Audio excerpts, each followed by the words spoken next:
J'espère que vous n'avez pas eu trop froid. Si, vous avez froid. Mm. Ouais.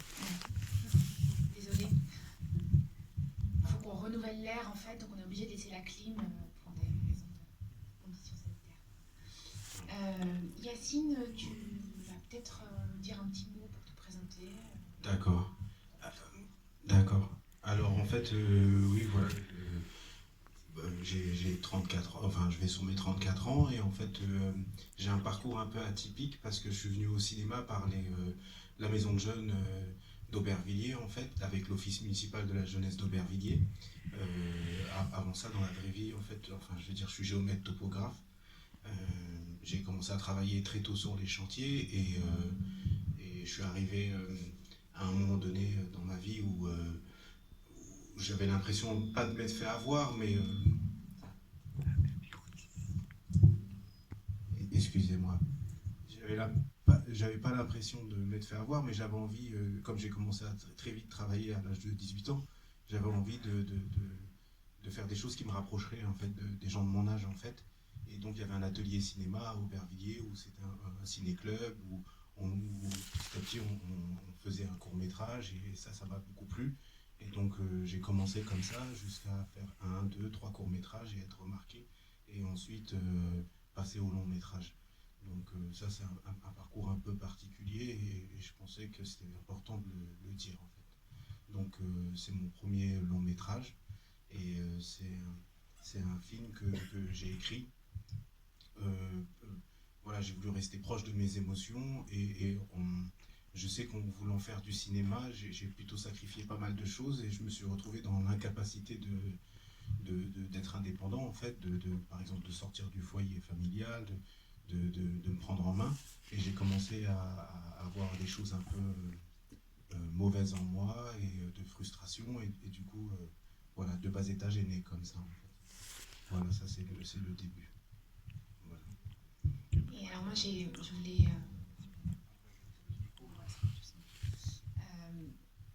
je voulais te poser une question parce que quand j'ai vu ton film, il y a quelque chose qui m'a frappée. C'est qu'en fait, j'ai l'impression, contrairement au sujet du film, en fait, où on essaye de gagner de l'argent de manière orthodoxe ou moins orthodoxe, et j'ai quand même l'impression qu'en réalité, l'argent n'est pas du tout le problème. Comme la scène où Sarah rend les billets à Mehdi, finalement, la maison de la mère est inoccupée. Sarah, elle travaille, mais ça ne la rend pas plus indépendante. Donc, au fond, comme si c'était pas l'argent qui était une valeur, malgré le fait qu'on a l'impression que c'est quand même des personnages en précarité, et qu'au fond, c'est pour ça qu'ils agissent comme ça.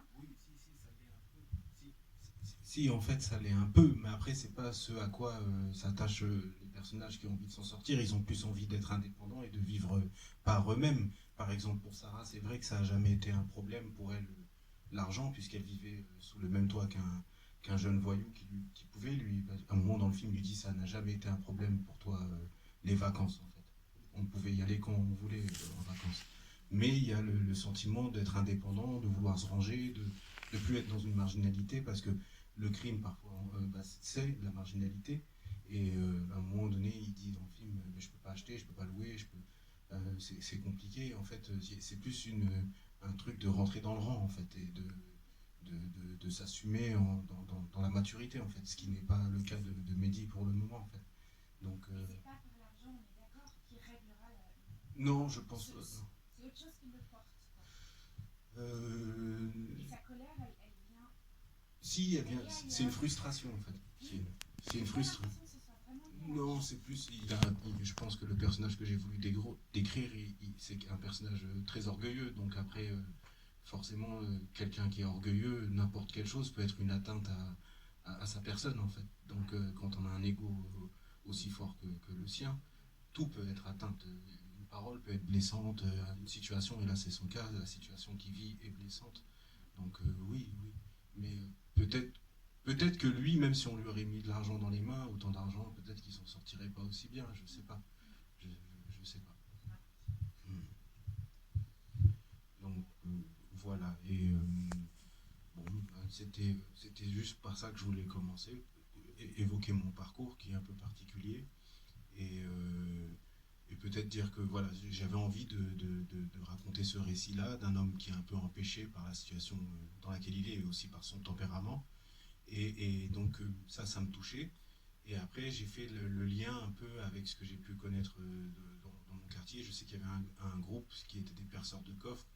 Et ça me plaisait de rapprocher un peu ça et de créer une histoire autour de ma frustration et de cette pratique qui n'existe pratiquement plus. Et voilà, c'est comme ça que j'ai construit le récit et, et autour du personnage de Sarah aussi, parce que c'est ce que je vivais pendant un moment, c'est que j'étais dans l'impossibilité d'assumer un foyer et de prendre mon indépendance, et ça me plaisait. Du coup, comment on le vivait, comment on pouvait vivre cette chose-là, comment... Voilà, ça c'était ça. Je voulais commencer par ça, présenter le film comme ça. Est-ce que vous avez des questions? Oui, alors, je m'entends beaucoup. J'ai eu le sentiment qu'il y avait quand même dans la relation qu'il avait avec ses amis, beaucoup de tendresse. Vous avez essayé de beaucoup le mettre en avant, cette tendresse qu'il a avec ses amis. En même temps, je suis un peu frustrée de ne pas savoir ce que sont devenus ses amis, notamment celui qui allait en prison. Et puis la fin me laisse aussi un peu frustrée. Mais voilà, je voulais comprendre, du coup, on sent qu'il y a cette volonté de mettre en avant une grosse tendresse avec ses amis, sa relation, et on ne sait pas d'où il vient en fait. Voilà.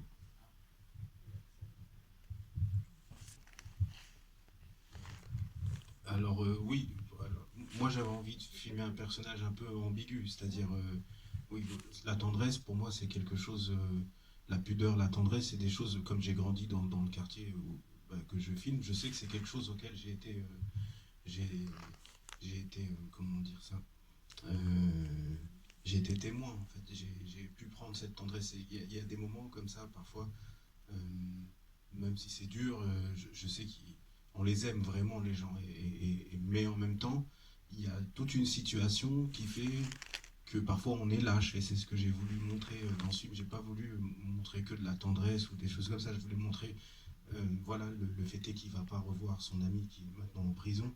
Euh, voilà, la lâcheté aussi avec l'âge, l'enfermement aussi, parce que quand on a 20 ans, voilà, on est jeune, on est avec un groupe tout le temps d'amis, et puis plus on avance vers l'âge, on est de plus en plus solitaire. Ça, c'était quelque chose que j'avais envie de filmer. Donc, il y a un peu de tendresse, mais en même temps, j'ai voulu montrer plus le côté dur. Et pour moi, il y avait un leitmotiv dans ma tête quand je filmais, c'était oui, comment on vieillit bien, en tout cas, pas comme il est en train de vieillir, mais il y avait un peu ce côté-là. Et après, pour la fin, la frustration, alors je pense que je maîtrise pas totalement ces trucs de scénario, bien atterrir, ces choses-là comme ça, mais la frustration du personnage principal, en tout cas, je la voulais, moi. Ce truc je me suis trompé, en fait, voilà. Je me suis trompé, j'ai pensé que je pouvais acheter les choses, que je pouvais être au niveau, et je me suis trompé. Et j'ai l'impression qu'elle est là parce qu'il la regarde différemment qu'au début du film. Donc ça, je voulais que le film s'arrête là. Après, peut-être qu'il faut que moi, je m'améliore pour mieux accompagner, parce que c'est pas rien d'arriver sur une fin où on déçoit les gens, en fait. Où il y a un truc, voilà.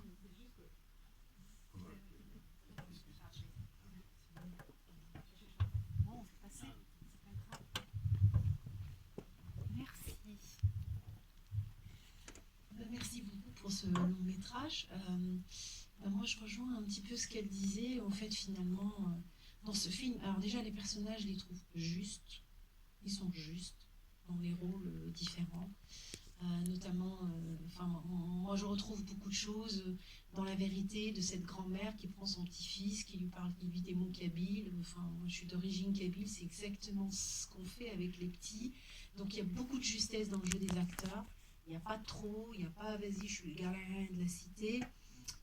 Je rejoins ce que dit aussi Swad aussi, que effectivement il y a beaucoup de tendresse dans cette relation. Moi j'ai bien aimé la fin. parce que justement ça laisse à chacun de nous de comprendre en fait, parce qu'on est tellement habitué à des films, voilà, il y a une infraction, il y a une enquête, il y a une police, on va arrêter la personne. En fait, c'était pas ça votre sujet.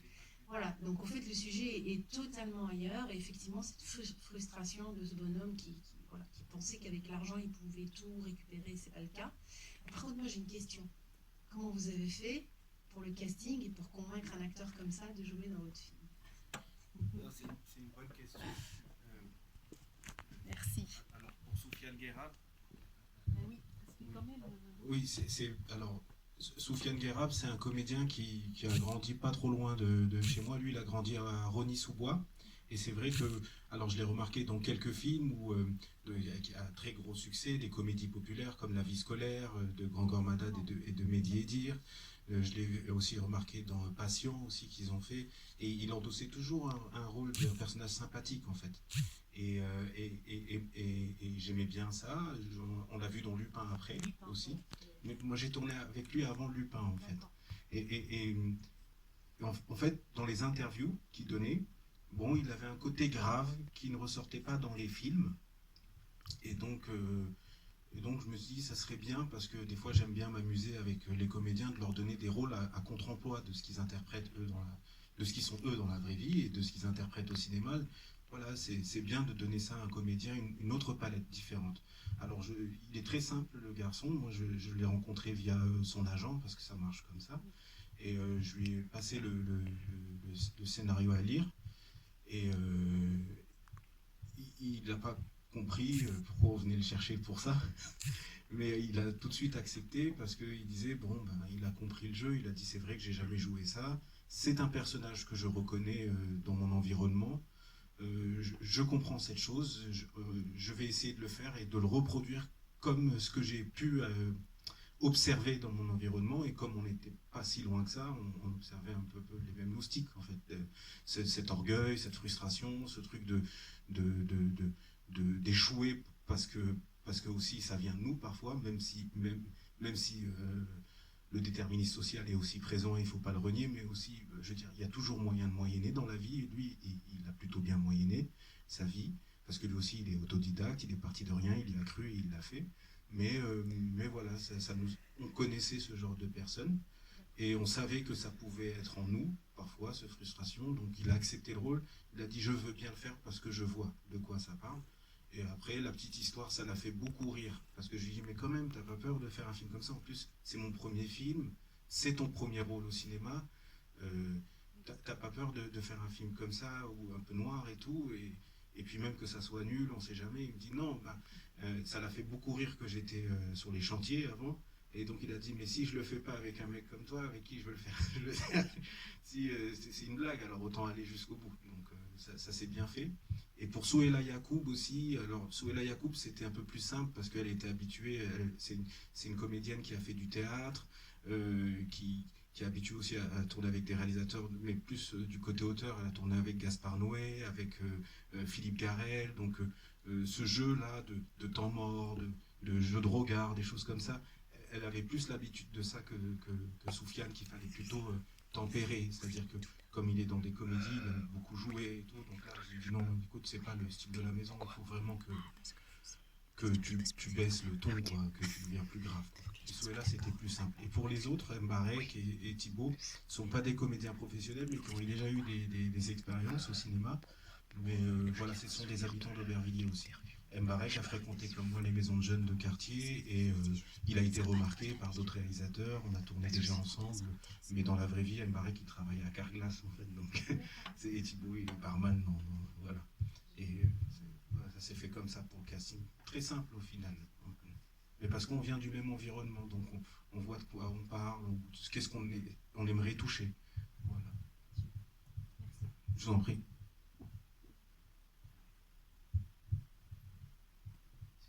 Questions? Oui, moi, Yacine, tu vois, en lisant un peu la presse, j'ai trouvé que les journalistes étaient extrêmement durs avec le personnage. Oui. Il est traité comme un voyou, sans envergure. J'ai même lu que c'était un con dans le Figaro. Un salaud aussi, oui. Ouais. Et en fait, j'ai l'impression qu'il ils sont peut-être passés à côté de quelque chose. Parce que moi, je le vois pas du tout comme ça. Je vois quelqu'un qui a sa vérité. Non, je peux comprendre.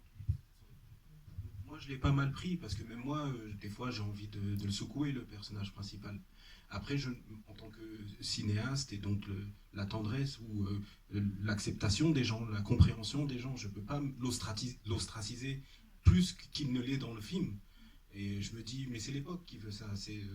On a moins le temps, c'est toxique, faut vite s'en séparer. Il y a un truc comme ça, donc c'est très violent. On prend pas le temps de comprendre pourquoi on en arrive là et par la compréhension, peut-être mieux accompagné. Je veux dire, et les gens qui me disaient ça, et moi je le prenais bien. Je me dis, c'est juste l'époque, mais je me dis, la Strada, alors j'ai pas le niveau de Fellini ou quelque chose comme ça, mais la Strada, c'est d'une violence inouïe. Mais pourtant, à l'époque, on prenait pas ça comme ça. À l'époque, oui, on allait apprendre des erreurs de Anthony Quinn, pourquoi il se comportait comme ça, pourquoi il en est arrivé là. Il y avait un truc d'acceptation du mal, en fait. Ouais, il y a une intolérance très violente, on est dans une société voilà, où la réussite, la bienveillance, et c'est bien. Il doit être dans l'ordre, en fait. Voilà, il y a un truc comme ça. Voilà, mais moi je leur ai dit, mais justement, je lui donne pas raison à ce personnage. Je veux dire, mais même cette compréhension-là, même ce regard-là, c'était trop. Et j'ai dit, ah oui, c'est quand même violent. Je me suis dit, bah, je suis content d'avoir fait ça au moins. Voilà.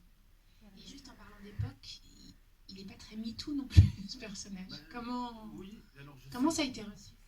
Bah, non, plutôt bien, parce que non, ça a été MeToo, plutôt. vous savez, tous. Non, ça a été. C'est vrai que c'est violent de voir un personnage comme ça, très mal alpha, qui lui crie dessus à la fin et tout, mais bon, euh, ça existe déjà et j'avais envie de le filmer. Et en plus de ça, je pense que au final, c'est la fille qui a raison. Je veux dire, dans la voiture, quand il lui crie dessus, il a beau secouer les épaules et tout ça, à la fin, c'est lui qui se retrouve prostré, c'est elle qui sourit, quoi, qui lui envoie un pouf comme ça. Donc c'est des petites subtilités après. Et moi, j'ai pas eu de problème avec ça. J'ai eu au contraire des gens qui disaient que c'était un film féministe, donc j'ai dit bon ben oui, pourquoi pas, même si je l'ai pas pensé comme ça, parce que Sarah aurait pu être un homme, il n'y aurait pas de problème. Les rapports de domination existent aussi dans le travail. Je veux dire, c'est pas parce que c'est une. Alors oui, il y a la femme parce que censée sexe faible, donc on va lui monter dessus entre guillemets. Mais ça existe aussi dans les rapports masculins. On le voit avec son compagnon Mbarek.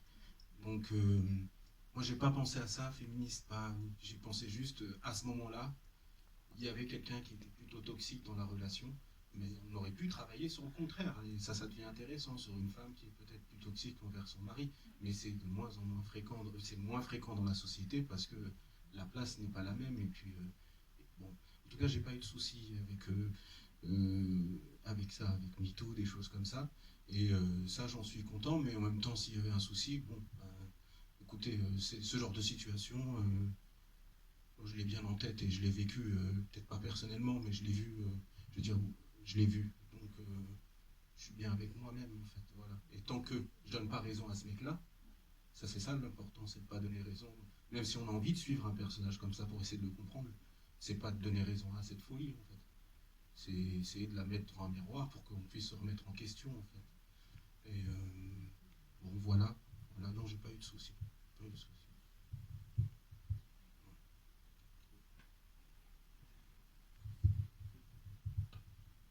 Moi, je trouvais que c'était un film très, très réaliste et juste comme disait madame. J'ai longtemps travaillé avec les jeunes de quartier, notamment de Mission Locale et à Corbeil-Essonnes, notamment le quartier de Carteret. Et je trouve qu'il reflète vraiment la réalité des jeunes que j'ai pu accompagner dans ces quartiers-là. Et moi, ce qui m'a. J'ai beaucoup.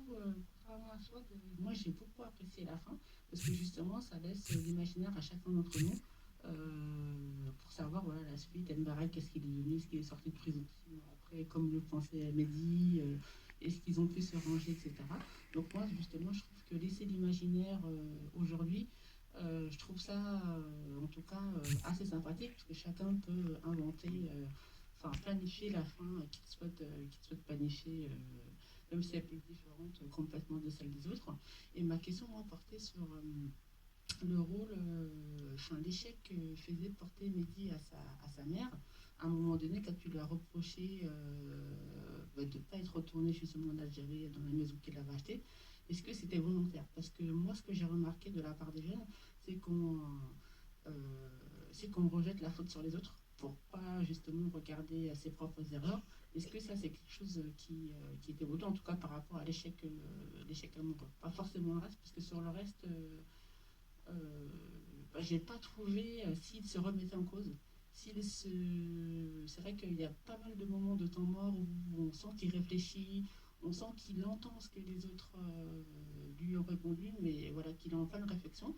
Est-ce que l'échec de sa mère, en tout cas, j'ai reposé son échec amoureux sur sa maman, est-ce que c'est volontaire? Et est-ce qu'il a une part euh, de, de remise en question de soi? Oui, oui. Alors pour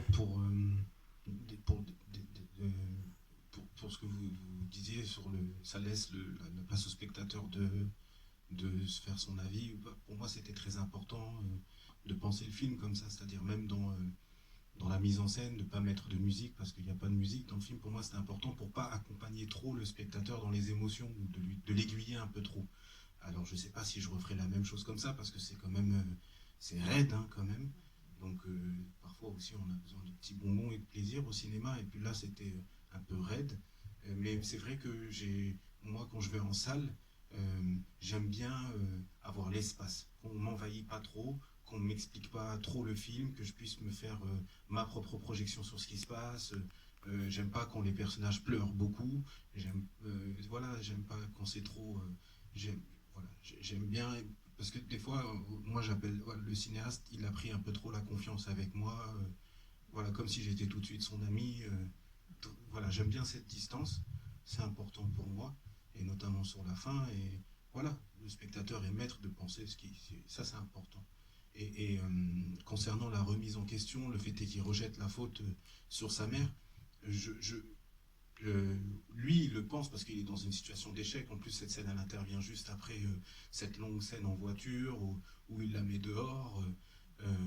Donc, il a mal calculé un plan de vie, c'est-à-dire je vais peut-être pousser un peu ma mère vers l'Algérie, on lui construisait une maison et tout le monde sera content. Voilà, en fait, il a cru, il a voulu trop contrôler, dans le bon sens du terme, mais ça s'est retourné contre lui.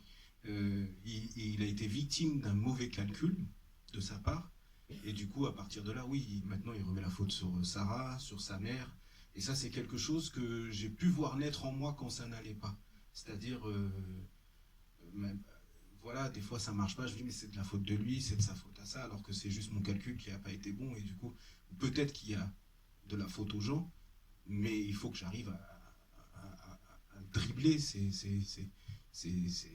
problèmes qui s'offrent à moi, en fait. Et donc, lui, il a plus cette vision des choses, mais je pense qu'il le regrette un peu, parce que quand il rentre vers la fin, et qu'il voit, il parle pas trop avec sa mère, et qu'il lui dit quand même pas je veux te le faire, je veux le faire. Alors il y aura toujours dans 5 coins de sa tête, peut-être, je pense, une idée que c'est de sa faute, parce que moi des fois je pense comme ça, mais en vrai, bon, ben, j'ai été un peu dur sur les paroles, parce que moi je sais que ma maman, des fois, oui, il pense des choses différemment de moi.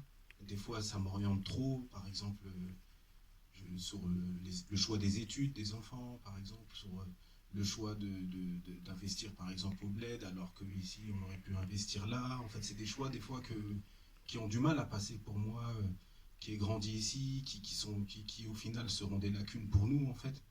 Donc, oui, il y a un moment donné, j'avais envie de remettre en question ces rapports-là, même s'il est parti un peu trop fort dans le film, mais de toute façon, il part souvent trop fort. Mais oui, j'avais envie. Mais je pense qu'il le regrette. En tout cas, il est plus doux avec elle vers la fin.